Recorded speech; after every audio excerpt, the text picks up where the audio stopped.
I don't know what I want. Well, when you don't know what you want, you've reached the state of desirelessness.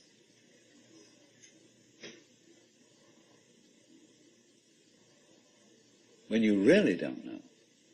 But you see, there's a beginning stage of not knowing, and there's an ending stage of not knowing. In the beginning stage, you don't know what you want because you haven't thought about it, or you've only thought superficially. And then when somebody forces you to think about it and go through and say, yeah, I think I'd like this, I think I'd like that, I think I'd like the other, there's the middle stage. When you don't know what you... Then you get beyond that. Say, is that what I really want? In the end you say, no, I don't think that's it. I might be satisfied with it for a while, and I wouldn't turn my nose up at it, but it's not really what I want. Why don't you really know what you want? 2 reasons that you don't really know what you want. Number 1, you have it. Number 2, you don't know yourself, because you never can. The Godhead is never an object of its own knowledge. Just as a knife doesn't cut itself, fire doesn't burn itself, light doesn't illumine itself. It's always an endless mystery to itself. I don't know. And this I don't know, uttered in the infinite interior of the Spirit,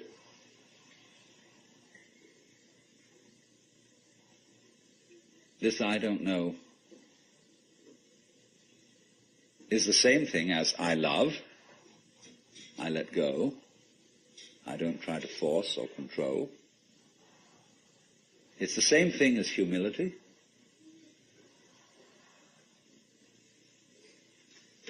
And so the Upanishads say, if you think that you understand Brahman, you do not understand, and you have yet to be instructed further. If you know that you do not understand, then you truly understand. For the Brahman is unknown to those who know it, and known to those who know it not.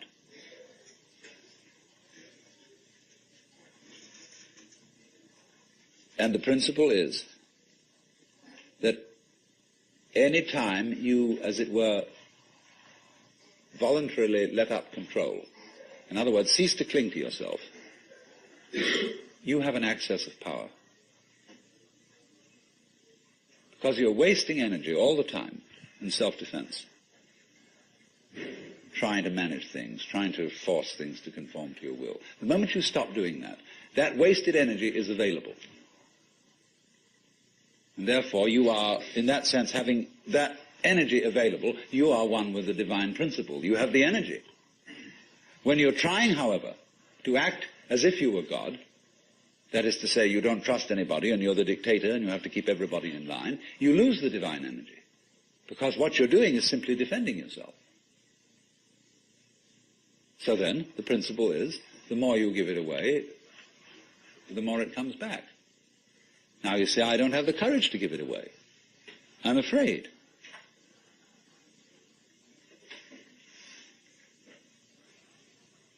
And you can only overcome that by realizing you better give it away because there's no way of holding on to it. The meaning of the fact, you see, that everything is dissolving constantly, that we're all falling apart, we're all in a process of constant death, and that the worldly hope men set their hearts upon turns ashes, or it prospers, and like snow upon the desert's dusty face, lighting a little hour or two is gone. You know, all that Omar Khayyam jazz. You know, the cloud-capped towers, the gorgeous palaces, the great globe itself, I, all which it inherit, shall dissolve, and like this insubstantial pageant faded, leave not a rack behind. All falling apart. Everything is. That's the great assistance to you. See, that fact that everything is in decay is your helper. That is allowing you that you don't have to let go because there's nothing to hold on to. It's achieved for you, in other words, by the process of nature. So once you see that you just don't have a prayer, and it's all washed up, and that you will vanish and leave not a rack behind, and you really get with that, suddenly you find you have the power. This enormous access of energy. But it's not power that came to you because you grabbed it. It came in entirely the opposite way. And power that comes to you in that opposite way is power with which you can be trusted. Of course, what we've been talking about is not so much a set of ideas as an experience, or shall we say experiencing. And this kind of seminar, in comparison with encounter groups or workshops of various kinds, or experiments in sensory awareness, is now being called a conceptual seminar. Although I'm not talking about concepts.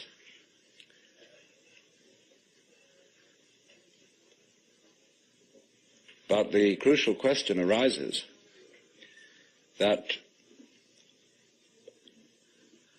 an understanding, a real feeling understanding, of the polar relationship between the individual and the world is something that operates, as we say, in your bones, and isn't just a view that you hold or a belief that you hold. It's so curious that the emphasis of the Western tradition in religion is primarily upon right belief. Do you believe in the right dogmas and the right doctrines? And only secondarily upon right action. Because what you believe is, in Christianity at any rate, far more important than what you do. Because one is saved through faith, not by works. And early in its history, the Christian church rejected the movement in the church which had been known as Gnosticism, from the Greek gnosis, which means knowledge. And in a way, there were some sound reasons for doing so. Because the Gnostics were what I would call anti-materialists. They divided human beings into three classes that were called, respectively, pneumatic, psychic, and hylic. The last one being Hylic, from the Greek hyli, or they would call it now ile, meaning wood. So the people were spiritual, psychological, and wooden. And that is to say, the wooden people were those most absorbed in materiality and most closely identified with their bodies. And Orthodox Christianity rejected this sort of distinction because of the perfectly correct idea that material existence is not inconsistent with spirituality. This is something which most Christians have forgotten. But they do believe as the central principle of Christianity in what's called the incarnation. That in the Jesus of Nazareth, Almighty God did in fact become material, become human. And by this process initiated a transformation of the cosmos. In the words of St. Athanasius, God became man that man might become God. And you don't hear that from the pulpit very often. The Christian church therefore emphasized pistis, or faith, as against gnosis, or knowledge. Because they said you can never know God. God could never become an object of knowledge. And in this funny roundabout way, the Christian theologians were saying exactly the same thing as the Hindus. Only the Hindus do call this knowledge of God through faith, they call it jnana, which is the same as the Greek word gnosis. But just to give you a little sidelight on how words get mixed up in their meanings, we now have a class of person called an agnostic. And an agnostic generally means a person who doesn't commit himself to any beliefs about the ultimate nature of things. He just says he doesn't know. But the original word, agnosia in Greek, meant a special kind of knowledge. It was called the dark knowledge of God. The knowledge of God in the cloud of unknowing, to use the title of a mystical treatise written by an anonymous 14th century English monk. This monk derived his ideas from a very mysterious figure who wrote under the name of Dionysius the Areopagite. Dionysius was a 5th or 6th century Syrian monk who had learned his mysticism from Porphyry, who got it from Plotinus, who was a Neoplatonist, and who probably got a great deal of stimulation from the intellectual world of Alexandria. And Alexandria, in the early years of the Christian era, was a tremendous exchange place between East and West. Buddhist monks visited Alexandria. It was one of the great centers of trade between Rome and India. And as you may know, all Rome's gold eventually went to India for the purchase of pepper. And as a result of this, the Roman economy collapsed. They bought too much luxury from India. India, in exchange, got Roman architecture. And you'll see a lot of Roman architecture in Indian temples. But Alexandria was the great center for the Gnostics and for Christian theology. And some of the greatest theologians, Clement, Origen, Athanasius, St. Cyril, all worked out of Alexandria. Well, now going back to this strange monk, Dionysius, it was he who first put around the idea in Christian circles that there was such a thing of the knowledge as the knowledge of God by faith, by agnosia, really, by unknowing. And he, in a book which he wrote, a very short book called the Theologia Mystica, he wrote a treatise on the higher knowledge of God, which might be quoted directly from the Upanishads in certain parts of it. The last section of it reads like the Mandukya Upanishad, because it's a series of negations. It says what God is not. And he goes very far, because he says that God is not one. He says our idea of unity falls far short of what God is. So does our idea of Trinity. So does our idea of spirit, our idea of mind, of justice, of love. All these things are not really God. And he says in another place, if anybody, having seen God, understood what he had seen, what he would have seen would not have been God, but some creature of God, less than God, some sort of angel or something like that. It's perfectly amazing to consider the influence that this man had. For writing under the name of Dionysius the Areopagite, he became identified, you see, with St. Paul's first convert in Athens. And legend has it that he was the first bishop of Athens and was martyred in Gaul, where he's known as St. Denis. But St. Thomas Aquinas looked upon the writings of Dionysius the Areopagite as having the highest authority. And you could, if all the texts of Dionysius' work had been lost, you could restore most of it from quotations in St. Thomas. He wrote really two very important books. One was the one I said, the Theologia Mystica. The other was called The Divine Names. And these two books presented the two phases of his theology. The book called The Divine Names was a discussion on the nature of God in terms of what God is like, by analogy.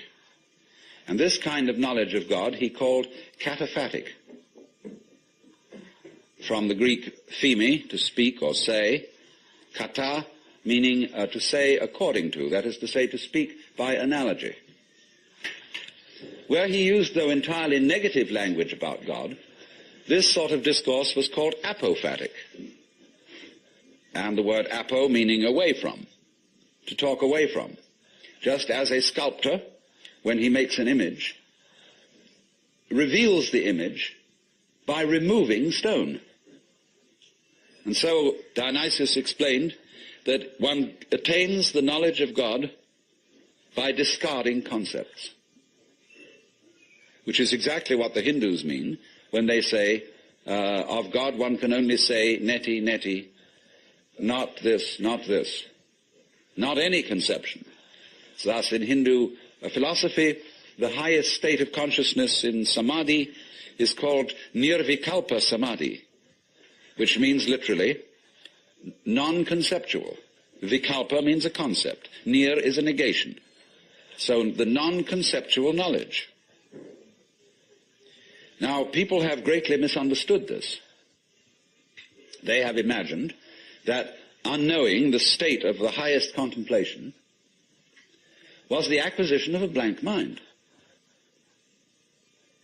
from which you first discarded thought, you went on to discard perception, you went on to discard any kind of sensory content in awareness, until you were, so far as anyone could say, aware of nothing. And they supposed that this kind of catatonic state was mystical consciousness. This is often believed in India. If you go to the Vedanta Society and ask, what do you mean by nirvikalpa samadhi, they will tell you that the one in that state has no consciousness whatsoever of the sensory world, that he is completely absorbed, as you sometimes see Hindu holy men sitting in a state where they are blind and deaf to everything going on around them. The founder of Chinese Zen, known as Huineng, described people like that as no better than pieces of rock and lumps of wood. He said it's a very serious mistake indeed to confuse sunyata, the Sanskrit word for the great void, which is both the ultimate reality and the consciousness thereof. He said it's a great mistake to confuse it with nothingness. It is rather to be thought of as space, or like space, because space is not empty. It contains the whole universe. And so in the same way, the state of mind of a person who is truly enlightened is not empty. It contains everything. But like space, it is not stained by what it contains. And it's often said in Zen imagery, you can't hammer a nail into space. You can't spit on the sky and soil it. If you try, the spit will just return and hit your own face. So they go on to say the consciousness in all of us, your basic mind is like space. It is completely pure. But of course by purity, they don't mean unsexual. which is, of course, what purity generally means in the Western world. Blessed are the pure in heart, for they shall see God. A person who's pure in heart is generally understood as one who never has any naughty thoughts. You know what naughty means? It means vain, negative, empty. A naughty person, therefore, is one who doesn't amount to anything, who's just nothing. That's the real meaning. But this misunderstanding of the nature of contemplation existed not only in India, from which it was transmitted to China, but also in the West. You read many treatises on Western mysticism, and there's still the feeling that getting into a deep, deep trance, sometimes called rapture. Again, the word rapture has undergone some transformations. We talk about rapture as people being beside themselves with pleasure. But to be rapt means to be taken away from the body. So also ecstasy, we now interpret as meaning in a state of high pleasure. But it means to be outside yourself, to stand outside yourself. Your soul has left you, it is with God. As Arabs say of all crazy people, be kind to them. They're not here, their soul is with God. But actually, if it can be true, as Buddhists say, that nirvana and samsara are one, and if it can be true, as Christians say, that the spirit can be made flesh, the word can be made flesh, then obviously the highest form of man is not sitting in a trance like a lump on a log, with a perfectly blank mind. Because if that were the highest state of consciousness, it would be an exclusive state of mind, a state of mind that shuts out life. And in that sense, it could not qualify for being what the Hindus call non-dualistic. They always speak of the highest reality as being not one, because one excludes many. Not nothing, because nothing excludes something. Not being, because being excludes non-being, and vice versa. And so they use this word non-dual to mean that which doesn't exclude anything, which, as it were, has no outside. As we say, space has no outside. You can only have outsides inside space. You can't have any outsides outside space. There is no outside space, even though space may be curved and finite.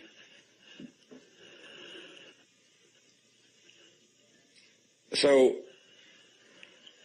if you want to think, incidentally, of that curved space, go and take a look at a photograph in The Life, a book on mathematics, where there's a picture of a Klein bottle, which is a three-dimensional Möbius strip.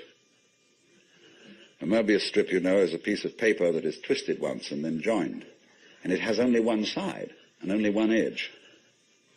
Now, a Klein bottle is a three-dimensional Möbius strip, and it only has one inside. It has no outside. You can say it has an inside and no outside, or it has an outside and no inside.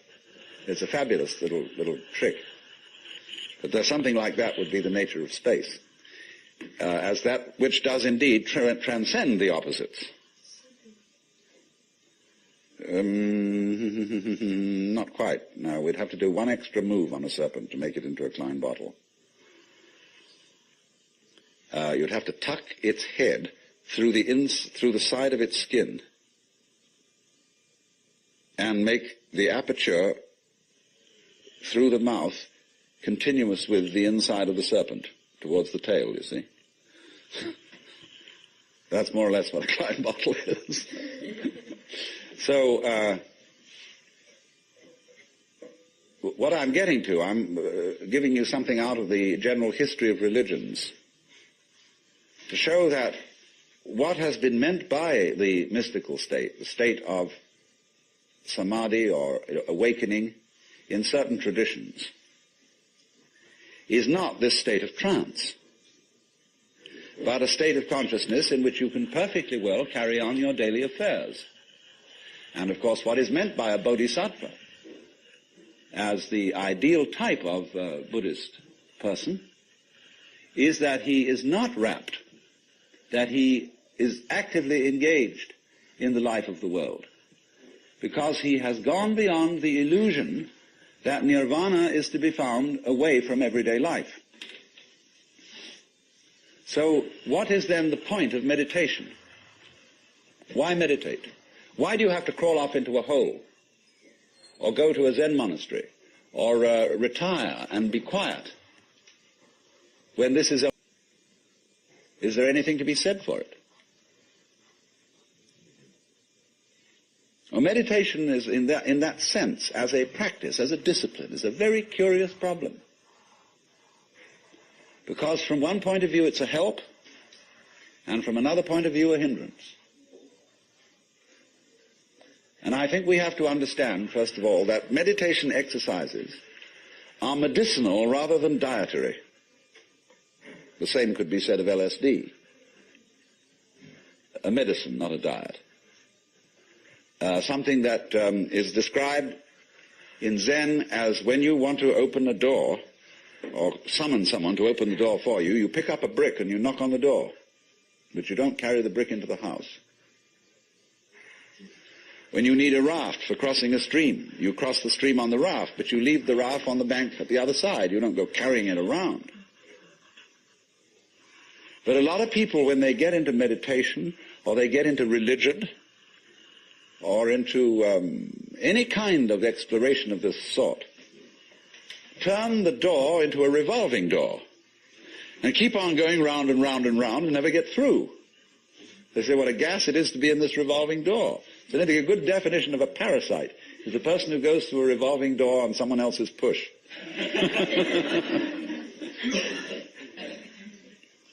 So there are all sorts of people in the religious racket who are going through revolving doors. And they're very bitter about people who walk right through and leave the door behind, because they say, well, you haven't paid enough respect. You must really understand religious one-upmanship. It's a tremendously important thing. And don't be caught out by this, because what happens is there's a little game going on, which I'm going to initiate you into. And it's played in Zen, which is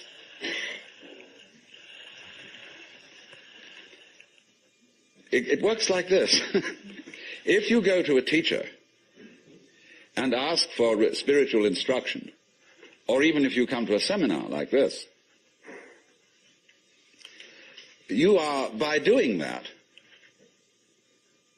confusing yourself, because you are looking for what you're asking for outside, as if someone else could give it to you, as if you didn't have it.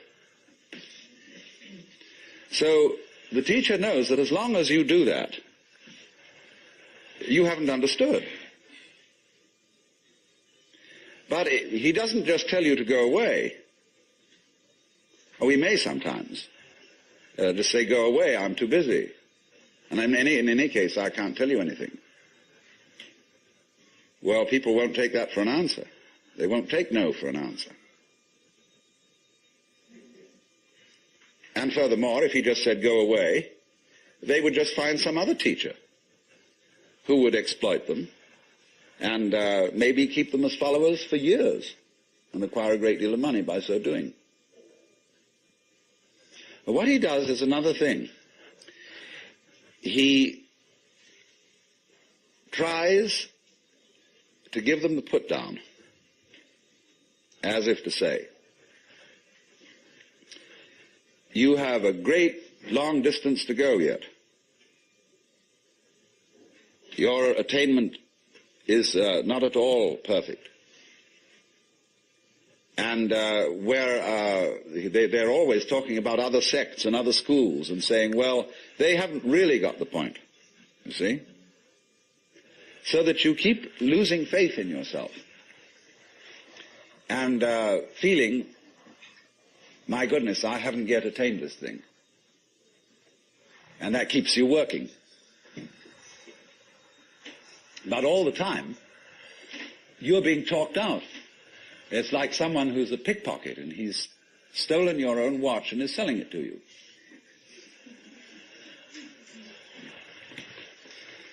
But just so long as you can be talked out of yourself, you deserve to be.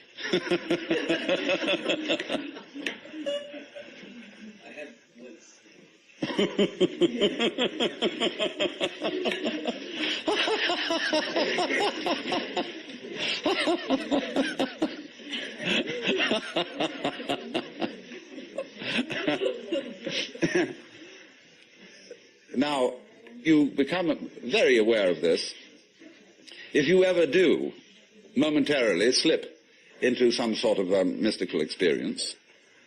You become aware of this tremendous gamesmanship going on. And you see it as sort of continuous with all sorts of cosmic games that are going on, of creatures eating other creatures up, and the creatures that get eaten, of course, transform themselves into the creatures that eat them, and then in turn eat other creatures. And you see the whole hide-and-seek game going on, and then you realize very clearly that the state of development that you are in now is no better and no worse than anybody else's state. Because it's like space again. Which planet is in, or which star is in the best position? Well, it's all equal. They're all in the middle. Any one can be considered as the center one. Any point on a sphere is the center of the surface of the sphere. So, in the same way, everybody, in all his behavior, whatever he's doing, whether we call him from a certain point of view sick, or whether we call him healthy, whether we call him good or bad, neurotic, normal, psychotic, sane, all the manifestations are just like the leaves on the trees. And in each being in a unique way is, as Christians would say, manifesting the will of God. So, there really, from that point of view, you see, there is nothing to do to attain Buddhahood. Nothing at all. But you see, that's very difficult to understand, because a lot of people, when they hear that there's nothing to do, try to do nothing. And you can't. Because you are karma, and karma means action. You can't do nothing. But the thing you're looking for, or think you're looking for, is what you're doing. Is what's called you. Only, of course, as we all know, we've got ourselves into the idea that oneself is so difficult to see. Because it's like, as I've often said, trying to bite your own teeth or look into your own eyes, and you can't find it. It's always behind. It's like your head is, from the optical point of view, a blank space. Neither light nor dark. It's right in the middle of everything. And so, one of the great tricks of gurus is to set people looking for their heads. There's a famous story of a king in India in ancient times called Yajnadatta. And one morning he woke up and reached out for his mirror and brought it over. No head. He was looking in the wrong side of the mirror. And you know, he was kind of bleary-eyed and had a hangover.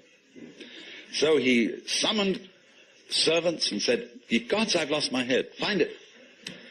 And they said, "But Your Majesty, it's there on your shoulders." He said, "It is not. I can't see it in the mirror. Nobody can show me my head." So they were rushing all over the place, looking for the head. Now, the trick to that is, of course, that you are perfectly well aware of your head, only not in a form in which you expect to be aware of it. You expect to be aware of your own head in the same way as you're aware of other people's heads. But that wouldn't be true of you, because you've got an inside view on your head. You have an outside view on other people's heads, because, of course, you're taking an inside point of view. But the way in which you are aware of your head is in terms of what you are seeing and hearing. Because all sights and all sounds are what the nerves inside your head are doing. That's how to be aware of one's head. You are aware, therefore, of yourself, the mysterious self that you have, in terms of experience. Because there isn't really any difference. But that always escapes people, you see. So perpetually, so long as you don't understand that, you can be talked into going on to all kinds of weird excursions. And just so long as you believe it, you're a sucker. You're hooked. And it takes a tremendous inner confidence and nerve finally to say, hey, don't pull that stunt on me anymore. I see through your game. And because gurus are very clever at putting you down, but they're just trying to see how strong you are, testing you out, see if they can hoodwink you. So long as they can, you see, they're going to go on doing it, because they're going to get you to the point where they can't do it to you anymore. Then they're a graduate. And so one of Rinzai's students, after he saw through it, said, well, there wasn't much in Rinzai's Buddhism after all. Of course there wasn't. He said boldly and straight out, my teaching is just like using an empty fist to deceive a child. You know, when you play games with a child and pretend you've got something here, and the child goes into all kinds of tizzy to get you to open your hand and show what it is, and then there's nothing. Fooled. So you can be fooled, as long as you can be fooled. When you can't be fooled, you don't ask the question anymore, because it's all become clear.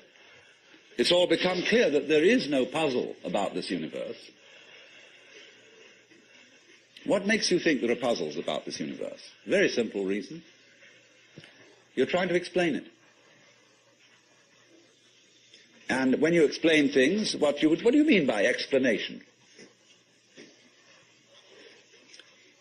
There are several meanings of explanation. There's really one basic meaning. But first of all, to be able to translate what is happening into terms of words or numbers. In other words, to describe. But a real explanation is not just a description. It's a description which enables us to control what we are describing. But didn't we see in the last session that to control the world is not really what we want to do?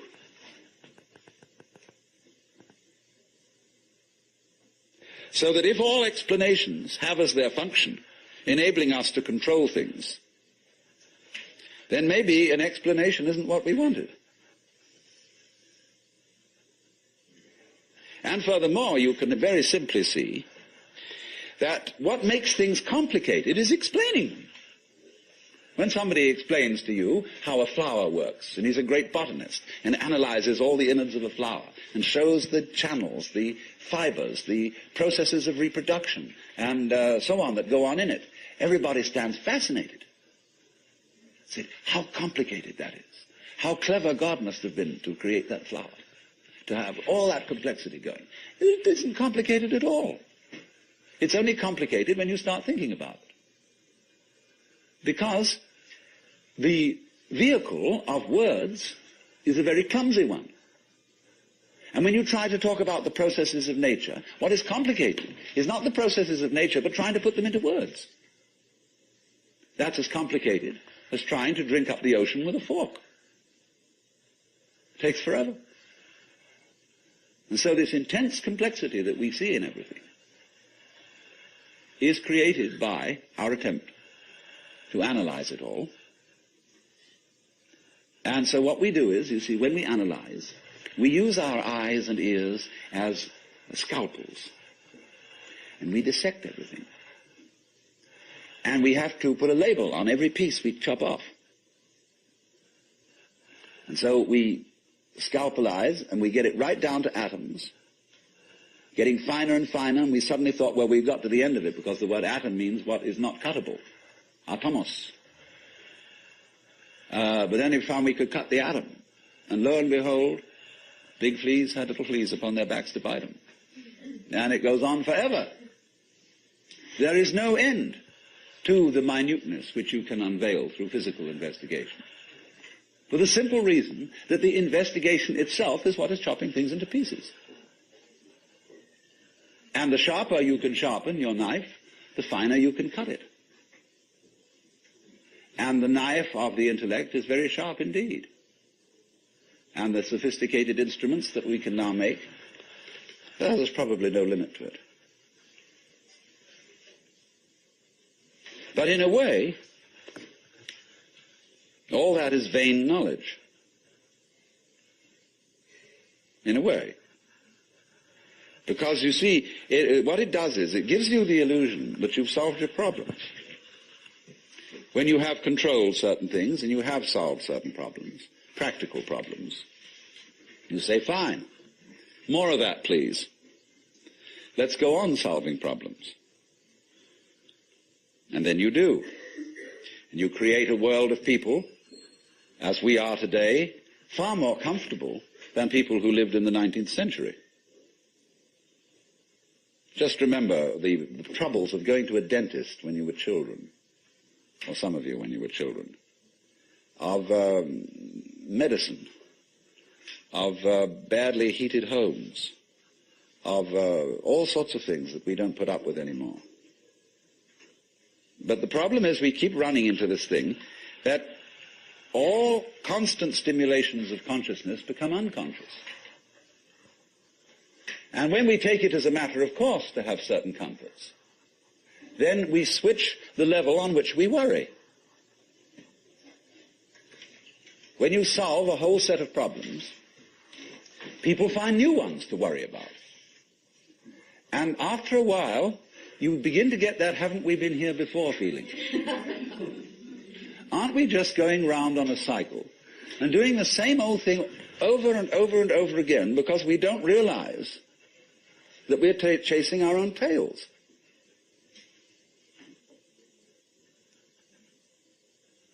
By an eternally recurrent process of not knowing who you are.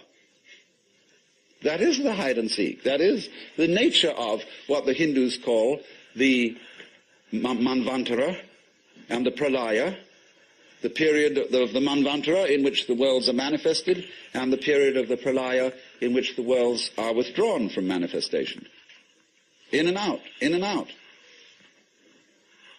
Evermore came out by the same door as in I went. And the thing is to get to the point where you can see that you are doing that in every moment of your existence, with every tiny little atom of your body. You now, at this minute, you see, are the whole system of inning and outing. In other words, you often think perhaps, maybe a long, long time ahead, I shall reach the point where I wake up from manifestation and overcome the world illusion and discover that I am the supreme reality behind all this diversification. My friends, there is no diversification.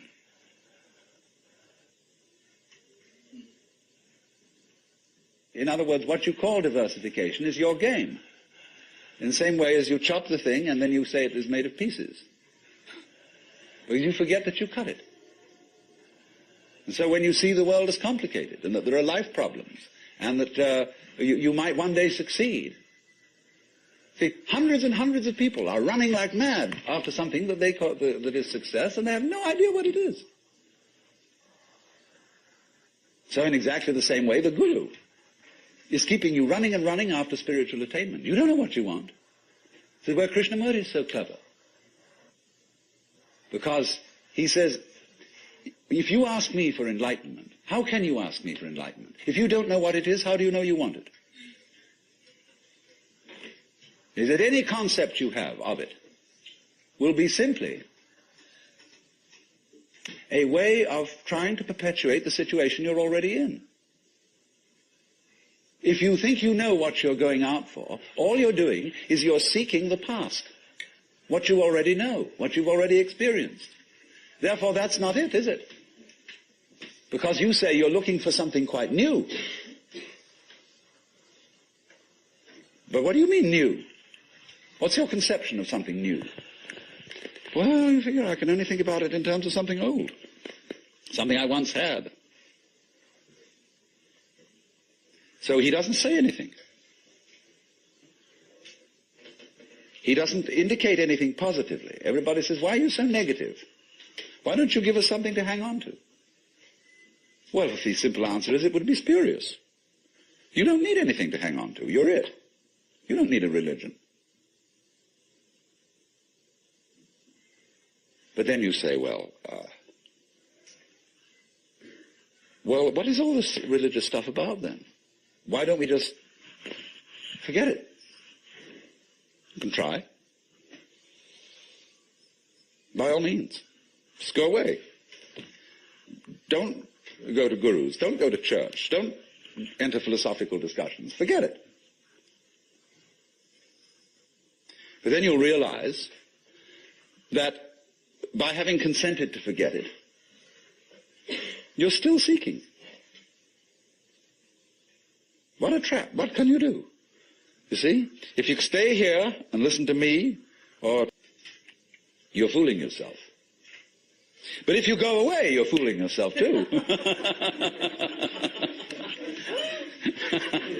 Because you still think that's going to improve your situation. It won't. And therefore, when you discover that it doesn't, you'll think, well, maybe it was a mistake to go away, and you come back to the Guru. And he looks at you and says, you are very undisciplined, very inferior student. And you need to apply yourself. Well, as I explained what he's doing. But it comes down in a way to a sort of contest with the Guru. You see? Will you call his bluff? You're afraid to. Because you might discover that if you do call his bluff, he's no better than you are. Well, that's what you're supposed to find out. But without being cynical about it. He's as divine as you are. But you've got to call the bluff. There's going to be a showdown. And it's a double bind. The whole situation's a double bind. Because it doesn't do any good to stay here, and it doesn't do you any good to go away. Either to do something about it or to do nothing about it. Now then, there's something else. When you understand that, and when you realize that there's nothing to realize, well, it's all here, then what are you going to do? Well, of course, this is the sense of the Zen poem, supernatural activity and marvelous power, drawing water, carrying fuel. You know? Do whatever one does as a human being. But there's a little element of Philistinism in that. It's like when a child is pestering father or mother with all sorts of questions. They finally get down to the deepest metaphysical problems. They say, oh, shut up and eat your donut. And I wouldn't say that, you see, at this point. Because life, as one looks at it, you see, is in fact a celebration of itself. when you look out at night at the stars and you really wonder, good God, what is all that about? Well, it's a firework display. And it's celebrating High Holy Day. It's whoopee. And the whole world is whoopee. It's a kind of exuberance. And therefore the proper function of religion is digging this. It's not seeking. It's not seeking anything, but is, in a way, thanksgiving. That's why, of course, the Christians were right in calling the Mass the Eucharist, the thanksgiving. Only they had such a complicated way of thinking about it that nobody could understand it. So there, in religion, all religious exercises, whether they are meditative or whether they are ritualistic, are whoopee. They are not something you do in order to attain anything.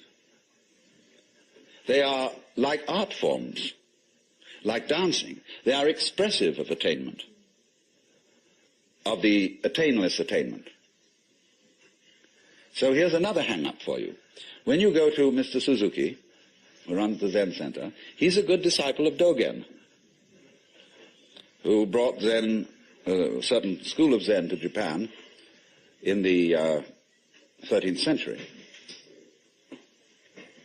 Dogen said, you can't sit and meditate unless you're already a Buddha.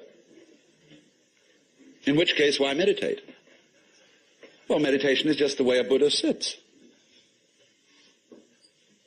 And he called this sitting just to sit, not to attain enlightenment. So the minute you do that, you see, you're not meditating.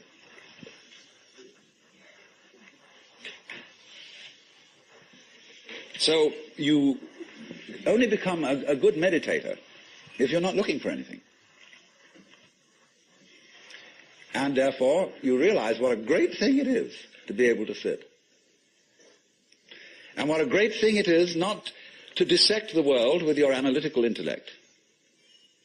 To be able to look out at the water or the trees or at the floor and the light on it in front of you without calling it light or floor or trees or thinking that it has parts or thinking that it's complicated. It isn't. So when you can sit without thinking, not with an empty mind, mind you, I'm going back to that point, not with an empty mind, but just a non-analytic mind, a non-probing mind, where you're not creating problems all the time by trying to control it, by trying to control your mind, by trying to control your experience, what you see and hear. You then just simply discover that there is no way of controlling what you're experiencing, because what you're experiencing is you. And to try and really fundamentally control that is just going around in a circle. So if I were to say to you now, what you have to learn is to let it happen, that's wrong too. There's no one to let it happen. If I say to you, accept your experience, be calm and open to things, that again perpetuates the illusion that you're something different from it. And so we go round and round. But if there are some people who want to get together, and like we would get together to play poker, or to have a walk, go fishing, or sail a boat, if there are some people who want to get together to meditate, and to have rituals, and to chant, great. It's an art form. And you can only use it and make it a good art form if you're not using it to get something. And this is what really is the bane of temples all over the world. You go into Buddhist temples where they theoretically don't believe in any God. But there are the people praying. And they're all doing it in order that we get a male child next time around, or that the horse recover from a disease, or that mama gets cured of the dropsy. And all these petitions are going on and on and on. People always coming to the temple to ask for something. Lowbrow people for lowbrow things, highbrow people for highbrow things. And there all the vendors sit outside and sell souvenirs and magic and charms, and all the people go in and do this. And all these serious priests sitting there, really having to keep up face and say, yes, we can provide these services.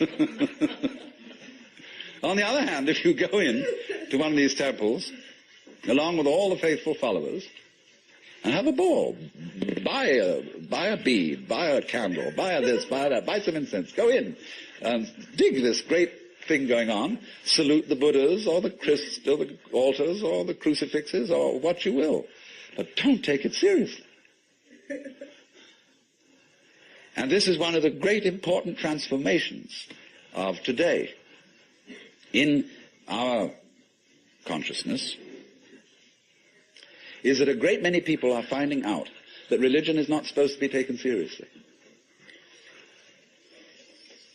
This is a shocking thing to many people. There used to be an old saying that a religion is dead when the priests laugh across the altars. That's true in one sense. When the priests know that they've got a racket going, and they don't believe one word of it, and they're laughing across the altar because of all these suckers around doing it, then it's true. The religion is dead. But when the priests laugh at the altars, because they're having such fun, because this whole scene is so beautiful, well, it's the difference between some stuffy old Buddhist priest humming a sutra and Allen Ginsberg chanting a sutra. That's a thing to hear. Because there's people going, they go on for interminably. It's a bore. They're sick of it. But they get paid for it. This is magical. But when Allen Ginsberg chants a sutra, everybody gets in a circle and he gets these little bells, and they get going. It's just like a jam session, where everybody is absolutely delighted. Well, that's the way to do it. And if you can't do it that way, forget it.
change, and everything is change, nothing can be held on to the degree that you go with a stream, you see, you are still.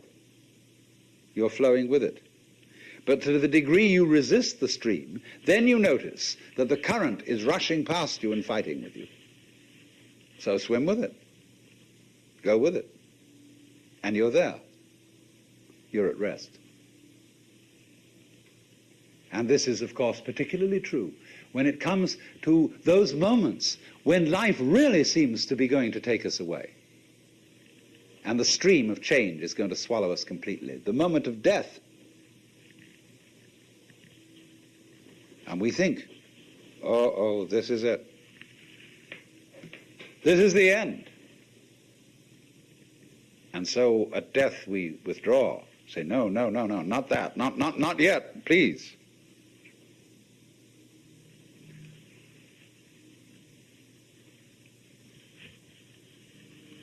But actually, the whole problem is that there really is no other problem for human beings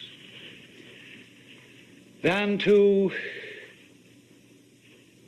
go over that waterfall when it comes, just as you go over any other waterfall, just as you go on from day to day, just as you go to sleep at night. Be absolutely willing to die. Now, I'm not preaching. I'm not saying you ought to be willing to die and that you should muscle up your courage and somehow put on a good front when the terrible thing comes. That's not the idea at all. The point is that you can only die well if you understand this system of waves. If you understand that your form in which you think you are you, your disappearance as this particular organism, is simply seasonal, that you are just as much the dark space beyond death as you are the light interval called life. These are just two sides of you, because you is the total wave. See, you can't have half a wave. Nobody ever saw waves which just had crests, no troughs. So you can't have half a human being who is born but doesn't die. Half a thing. That would be only half a thing. But the propagation of vibrations, and life is vibration, it simply goes on and on, but its cycles are long cycles and short cycles. Space, you see, is not just nothing.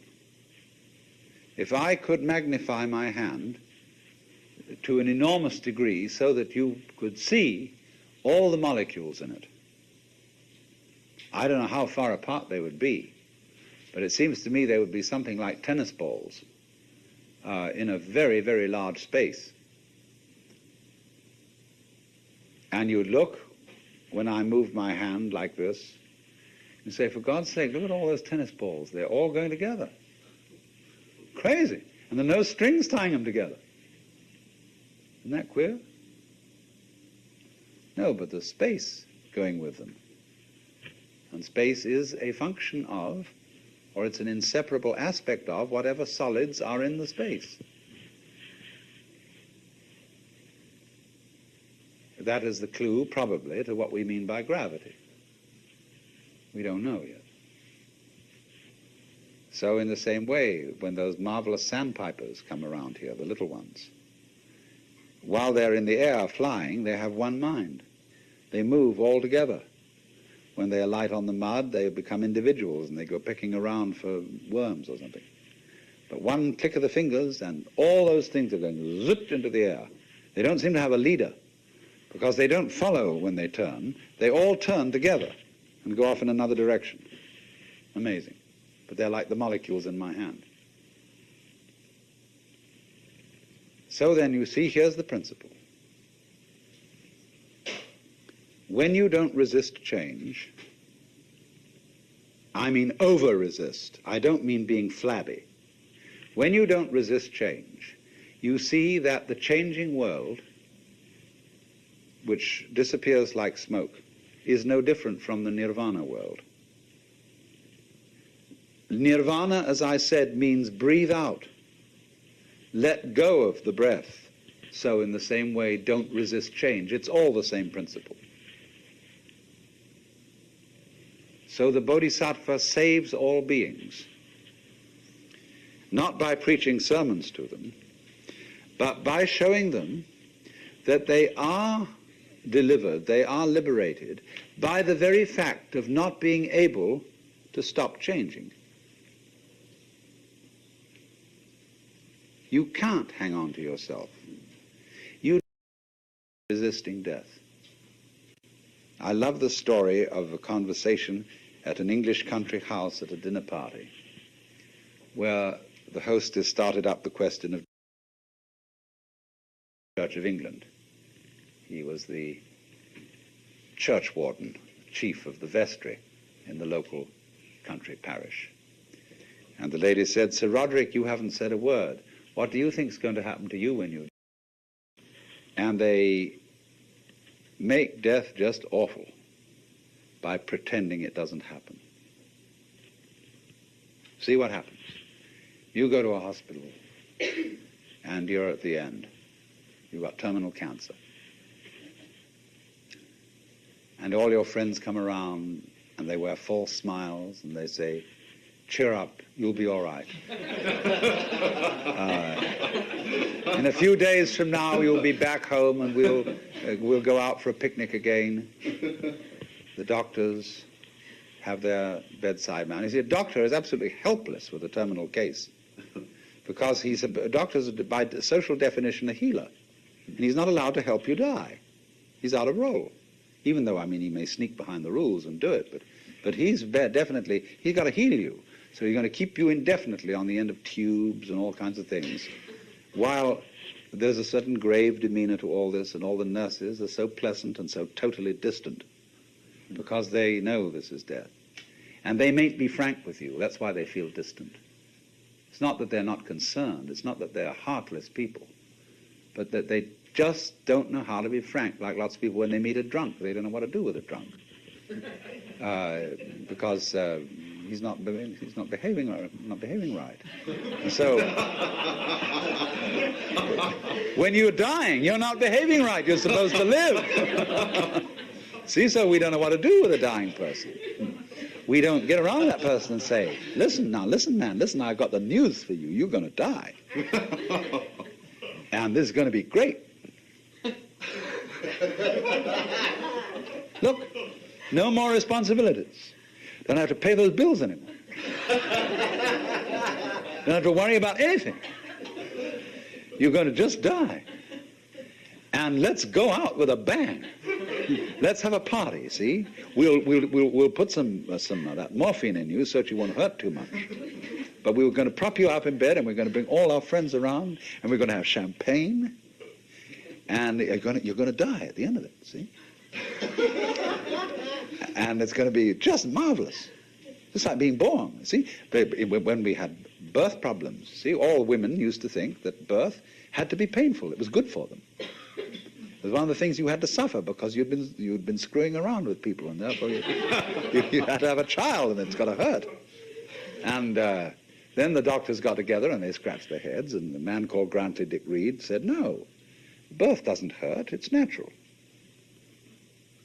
All we've got to do is to talk these women into the idea that it doesn't hurt, that all these so-called pains are just tensions, and that birth is great. It's not a disease. It's not really something you ought to go to hospital for, because you associate hospitals with diseases and sickness. Birth isn't sickness.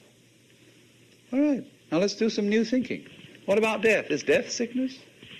Or is it a healthy, natural event like being born? Of course it is.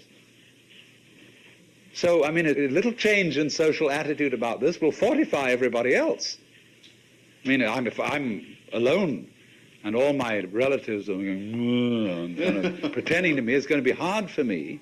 I've got to challenge the whole bunch of them and get my dander up and say, listen, damn you, I don't want all this thing around here.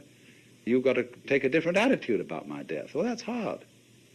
But if everybody helps me, and we do, we're all one body, if they all come around and say, congratulations, you're going to die. Liberation. Liberation now, you see. Because just before you die, I mean, look, I know very well a skillful priest handling a person dying can do this for them. But he has to talk very, very, very straight. And he has to say, listen, these doctors, don't you pay any attention to them. They're trying to amuse you and deceive you. You're going to die.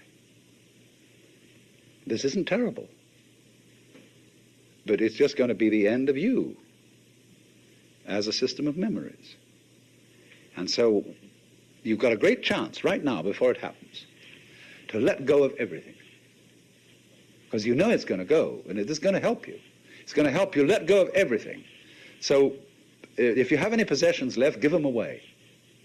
Give everything away. And if you have anything to say that is you felt that you ought to say before you die and that you're kind of hanging on to and it's bothering you, say it. I mean, I don't mean necessarily a last confession, but say it said that Adlai Stevenson, shortly before he died, said that he had been making a monkey of himself because he didn't agree with the government's policy about something or other. You know, he had to get that off his chest because he had a little thought in the back of his mind that things were catching up with him, you see? So the moment comes when this thing called death has to be taken completely, not as some ghastly accident, something that all the friends are going to stay away because you're awful. I mean, sometimes people, when they die, are in a very unpleasant physical condition. They don't smell good, they don't look good, and so on. But an enormous amount can be done with scientific methods to make things reasonably tidy from a purely sensory point of view. But the main thing is the attitude, that death is as positive as birth and should be a matter for rejoicing, because death is the symbol of the liberation. There is a wonderful saying that Ananda Kumaraswamy used to quote. I pray that death will not come and find me still unannihilate. In other words, that man dies happy if there is no one to die. In other words, if the ego has disappeared before death caught up with it. But you see, the knowledge of death helps the ego to disappear, because it tells you you can't hang on. So what we need, if we're going to have a good religion around, that's one of the places where it can start. I was talking a great deal yesterday afternoon about the Buddhist attitude to change, to death, to the transience of the world, and was showing that preachers of all kinds stir people up in the beginning by alarming them about change. That's like somebody, you know, actually raising an alarm, just in the same way as if I want to pay you a visit, I ring the doorbell. And then we can come in and I don't need to raise an alarm anymore. So in the same way, it sounds terrible, you see, that everything is going to die and pass away, and here you are, thinking that happiness, sanity, and security consist in clinging on to things which can't be clung to, and in any case there isn't anybody to cling to them. And the whole thing is a weaving of smoke. So that's the initial standpoint. But as soon as you really discover this and you stop clinging to change, then everything is quite different. It becomes amazing. not only do all your senses become more wide awake, not only do you feel almost that you're walking on air, but you see finally that there is no duality, no difference between the ordinary world and the nirvana world. They're the same world, but what makes the difference is the point of view. And of course, if you keep identifying yourself with some sort of stable entity that sits and watches the world go by, you don't acknowledge your union, your inseparability from everything else that there is. You go by with all the rest of the things, but if you insist on trying to take a permanent stand, on trying to be a permanent witness of the flux, then it grates against you, and you feel very uncomfortable. But it is a fundamental feeling in most of us that we are such witnesses. We feel that behind the stream of our thoughts, of our feelings and our experiences, there is something which is the thinker, the feeler, and the experiencer. Not recognizing that that is itself a thought, feeling, or experience, and it belongs within and not outside the changing panorama of experience. It's what you call a cue signal. In other words, when you telephone and your telephone conversation is being tape recorded, it's the law that there shall be a beep every so many seconds. And that beep cues you in to the fact that this conversation is recorded. So in a very similar way, in our everyday experience, there's a beep which tells us this is a continuous experience, which is mine. Beep. In the same way, for example, it is a cue signal when a composer arranges some music and he keeps in it a recurrent theme, but he makes many variations on it. Or more subtle still, he keeps within it a consistent style. So you know that it's Mozart all the way along, because that sounds like Mozart. But there isn't, as it were, a constant noise going all the way through to tell you it's continuous, although in Hindu music they do have something called the drone. There is behind all the drums and every kind of singing something that goes,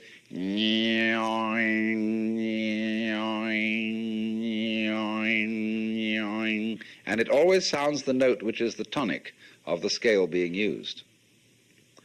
But in Hindu music, that drone represents the eternal self, the Brahman, behind all the changing forms of nature. But that's only a symbol. And to find out what is eternal, you can't make an image of it, you can't hold on to it. And so it's psychologically more conducive to liberation to remember that the thinker or the feeler or the experiencer and the experiences are all together. They're all one. But if out of anxiety you try to stabilize, keep permanent the separate observer, you are in for conflict. Of course, the separate observer, the thinker of the thoughts, is an abstraction which we create out of memory. We think of the self, the ego, rather, as a repository of memories, a kind of safety deposit box or record or filing cabinet place where all our experiences are stored. Now, that's not a very good idea. It's more that memory is a dynamic system, not a storage system. It's a repetition of rhythms. And these rhythms are all part and parcel of the ongoing flow of present experience. In other words, first of all, how do you distinguish between something known now and a memory? Actually, you don't know anything at all until you remember it. Because if something happens that is purely instantaneous, if a light flashes, or to be more accurate, if there is a flash lasting only 1/1,000,000th of a second, you probably wouldn't really experience it, because it wouldn't give you enough time to remember it. We say in customary speech, well, it has to make an impression. So in a way, all present knowledge is memory, because you look at something and for a while the rods and cones in your retina respond to that, and they do their stuff, jiggle, jiggle, jiggle. It's all vibration. And so as you look at things, they set up a series of echoes in your brain. And these echoes keep reverberating because the brain is very complicated. First of all, everything you know is remembered, but there is a way in which we distinguish between seeing somebody here now and the memory of having seen somebody else who is not here now, but whom you did see in the past, and you know perfectly well when you remember that other person's face, it's not an experience of the person being here. How is this? Because memory signals have a different cue attached to them than present time signals. They come on a different kind of vibration.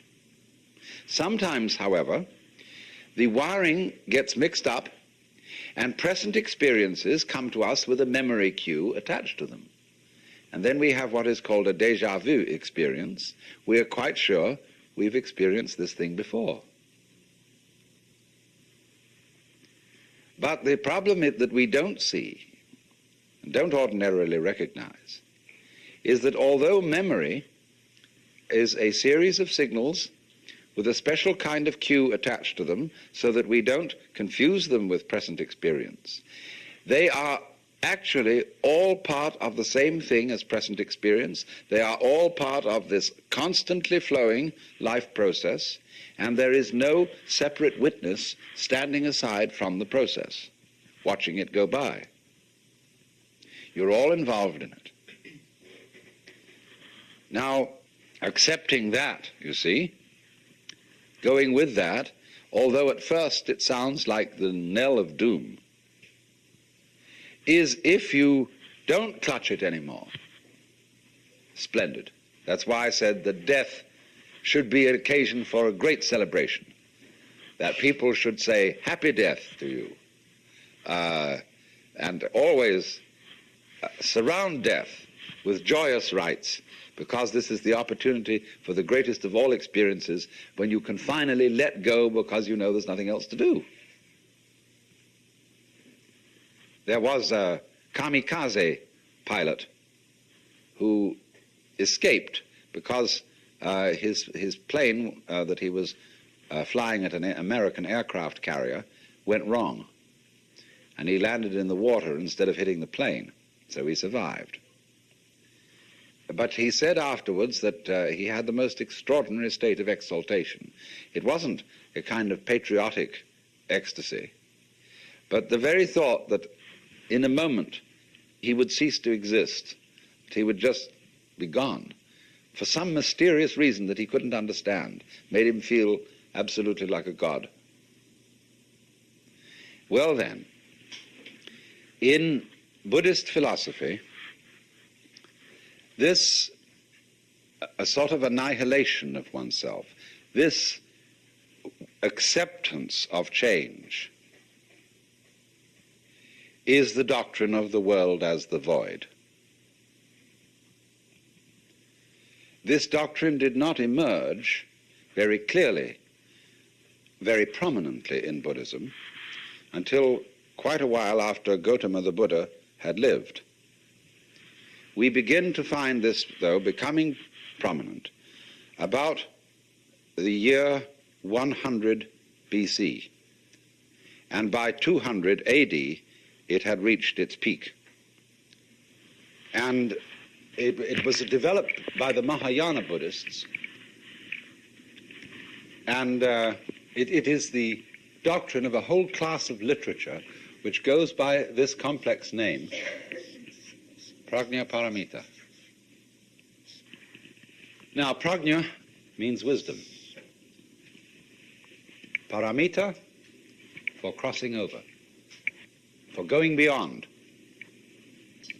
There is a small Prajna Paramita Sutra, a big Prajna Paramita Sutra, and then there's a little short summary of the whole thing called the Hridaya, or Heart Sutra. And that is recited by Buddhists all over Northern Asia, Tibet, China, and Japan. And it contains the saying, that which is void is precisely the world of form, that which is form is precisely the void. Form is emptiness, emptiness is form, so on. And it elaborates on this theme. It's very short, but it's always chanted at important Buddhist ceremonies. And so it is supposed by scholars of all kinds who have a missionary background that the Buddhists are nihilists, that they teach that the world is really nothing, there isn't anything, and that there seems to be something is purely an illusion. But of course this philosophy is much more subtle than that. The main person who was responsible for developing and maturing this philosophy was Nagarjuna, and he lived about 200 AD. One of the most astonishing minds that the human race has ever produced. And the name of Nagarjuna's school of thought is Madhyamika, which means really the doctrine of the middle way. But it's sometimes also called the doctrine of emptiness, or Shunyavada, from the basic word shunya, or sometimes shunya has ta added on the end, and that ta means ness, emptiness.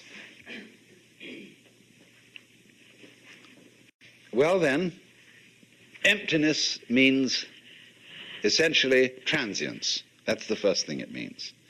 Nothing to grasp, nothing permanent, nothing to hold on to. But it means this with special reference to ideas of reality, ideas of God, ideas of the self, the Brahman, anything you like. What it means is that reality escapes all concepts. If you say there is a God, that's a concept. If you say there is no God, that's a concept. And Nagarjuna is saying that always your concepts will prove to be attempts to catch water in a sieve or wrap it up in a parcel.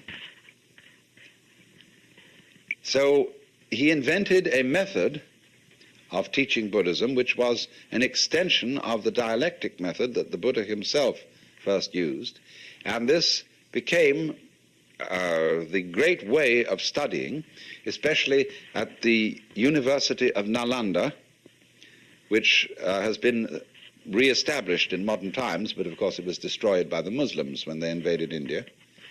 The University of Nalanda, where the dialectic method of enlightenment was taught. The dialectic method is perfectly simple. It can be done with an individual